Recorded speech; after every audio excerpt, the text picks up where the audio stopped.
Hi, I'm Dr. Janine, and this is my Dr. J9's 9 in 9 tips and natural outdoor hacks. So if you love the warmer weather, maybe you're blessed to live in a warmer environment, or you're going into a hot summer month now, these summer hacks are all natural and will help you with the bugs and the critters, and maybe it's the hornets and the stings, maybe it's the ants, even the weeds on the lawn and sunburn. We've got some great tips for all of these.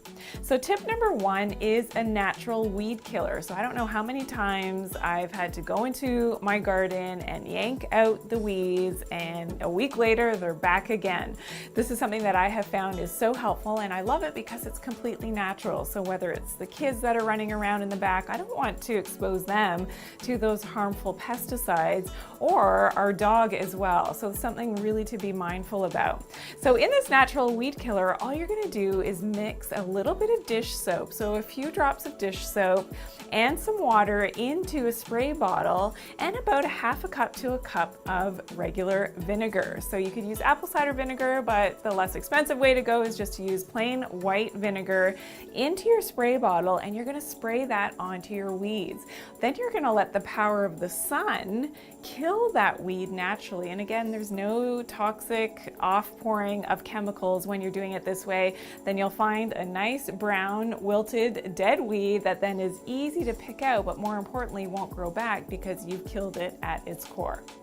Tip number 2 is ants. So I don't know about you, but once in a while we get some ants that find their way into our home, and it happened just the other day. Our kids were eating their snacks in a room of the house where they weren't supposed to, and next thing I know, I'm doing my yoga on my yoga mat, and I have some friends that are joining me. The ants were on my yoga mat, and I was not so happy. But I was trying to stay zen and continue with my breathing and my yoga practice, but it was a challenge. So how do we deter these ants, and how do we do it naturally? Well, one thing that I found that was really helpful was to put a line of salt. So you know where they're coming into the house from the outside. So usually it's under the baseboards in our home. I just put a line of salt. I also used some peppermint oil. So the peppermint oil I mixed into a little spray bottle, and I was able to, with that, a bit of water and the peppermint oil, and I sprayed it along the baseboards and along the hardwood floor, and within a couple days, no more ants. Tip number 3 is raccoons. So I've had personal experience with this, had to have a professional come to our home because in our daughter's room, we were hearing these noises, and we weren't sure if it was something in our attic. We weren't sure what was going on. My first thought was that we had mice in the attic, and I just had visions of, babies and mice running all over the place, and I was very scared. I do not like mice that much, especially in my home. So we had a professional come to the house, and he said that it was actually a raccoon that was crawling up our eaves troughs and from the downspout and crawling up onto the roof and was scratching on our roof. And so one thing that I learned there was that you can mix your own mix of essential oils that raccoons do not like the smell and the scent of, and it will help to repel them so that they don't do this. So I tried this out thinking, okay, I've got to do something natural. So again, I mixed some peppermint oil, also some tea tree oil, and some water into a spray bottle. Now I used quite a large spray bottle, filled that up. I used about probably 10 drops of the peppermint, 10 drops of the tea tree oil in with my water, filled up that big spray bottle, and sprayed that entire downspout of the house that came off the eaves troughs, and no more raccoons. So that was a great way. So if you've got raccoons going places that you don't want them, use this natural essential oil blend. It will really help you. Tip number 4 is a natural bug spray. So of course, a lot of the conventional bug sprays that contain the chemical that starts with a D is not something that is a healthy thing to be putting on your skin, because anything that you put on your skin gets absorbed into your bloodstream, and then now your internal organs have to deal with this. And this is really important, especially for children, that we want to always be decreasing our toxic load. We're not trying to increase it with spraying chemicals on our body. So this is a great example of now doing something naturally. All you're going to do again is get a little spray bottle with a bit of water. You can add in citronella, you can use lavender essential oil, well. Eucalyptus essential oil is another great one that the bugs don't like. So whether it's mosquitoes, mozzies, or it could be the black flies and other bugs that are out there, especially in the warm months, you're gonna mix that into that spray bottle, and then it's quite safe to spray all over your skin, even on your clothing, especially don't forget your ankles, because that's where they always get me. And you can put a little bit, so on the more delicate areas, you can spray a little bit into your hands and put that at the back of your neck.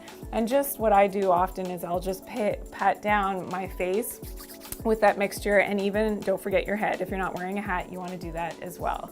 So that was tip number 4.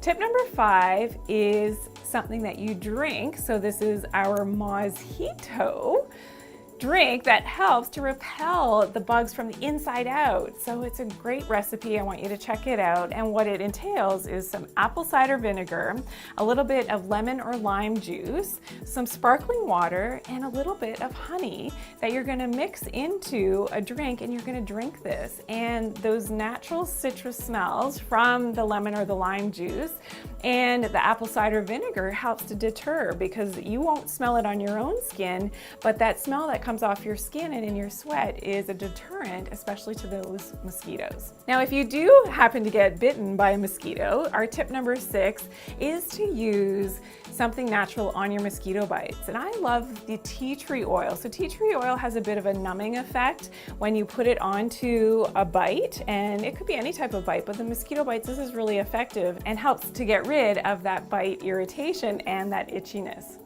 Tip number 7 is bee sting. So if you're in that unfortunate circumstance that you are stung by a bee or by a hornet, a great combination is to put a little bit of honey and butter. And you can do these individually as well. So if you rub a little butter on a sting, it helps to neutralize that sting. The same is true for honey. So we actually get our honey from an apiarist, and his name's Edward. We love him, and he gets it fresh from his supply of his bees, and it's a great way to use it. Of course, we love it internally for the health benefits, but to use this externally is great on a bee sting. Tip number 8 is sunburn. So if you have had an overexposure of sun and you have a bad sunburn, some great natural tips is to use apple cider vinegar. So you can actually soak a towel in a 50-50 combination of apple cider vinegar and some water, and you're gonna soak a nice and cold water. The colder the better. You could add some ice cubes to this, and you're gonna soak your towel or your face cloth in that, wring it out, and then put that on top of your sunburn. It has a great healing property to heal that sunburn and helps to actually pull toxins out of the body as well. So you're gonna love that. Another thing is, of course, aloe, and using natural aloe from the plant. Cut it open and use the jelly part and put that on your sunburn for that natural relief. Tip number 9 is the Dr. J9 Truth. And this is, when we're talking about the summer hacks, I always say that prevention is better than cure. So whatever you can do with these tips to help to prevent getting stung or getting bitten or having, these critters around your home, and the wildlife as well, like the raccoons, if you don't want them sort of living with you, you do these things naturally to help to prevent them from happening in the first place. Thanks for joining me today. I'm Dr. Janine. That was my Dr. J9's 9 in 9, all about healthy hacks for the outdoors.